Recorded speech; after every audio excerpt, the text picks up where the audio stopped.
Iltimos, videoni tomosha qilishni boshlashdan oldin Avtomashina kanaliga obuna bo'ling va qo'ng'iroq tugmasini bosishni unutmang. Chunki bu kanalda siz eng so'nggi avtomobil va tamper texnologiyalari haqida ishonchli va qiziqarli ma'lumotlarni doimiy ravishda topasiz.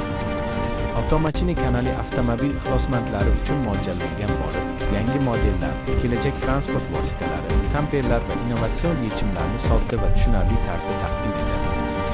Bugungi videoda biz Xitoy OIM 3 g'ildirakli tamper haqida batafsil gaplashamiz. Bu arzon narxi, ixcham dizayni va amaliy imkoniyatlari bilan bozorda katta qiziqish uyg'otmoqda.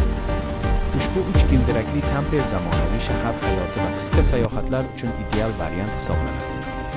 Uning tashqi ko'rinishi aerodinamik shaklda ishlab chiqilgan bo'lib, tor ko'chalarda va qishloq yo'llarida ham oson boshqariladi.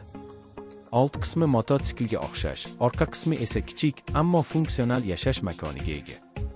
Korpus mustahkam po'lat va yengil alyuminiy materiallardan tayyorlangan. Bu esa umumiy vaznni kamaytirib, yoqilg'i tejamkorligini oshiradi.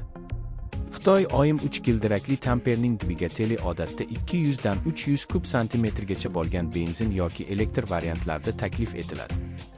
Bu dvigatel shahar va qisqa masofali safarlar uchun yetarli quvvat beradi hamda past yoqilg'i sarfi bilan ajralib turadi.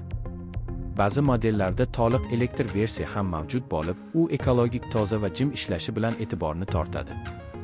Ichki qismi ixcham bo'lsa ham, juda oqilona rejalashtirilgan.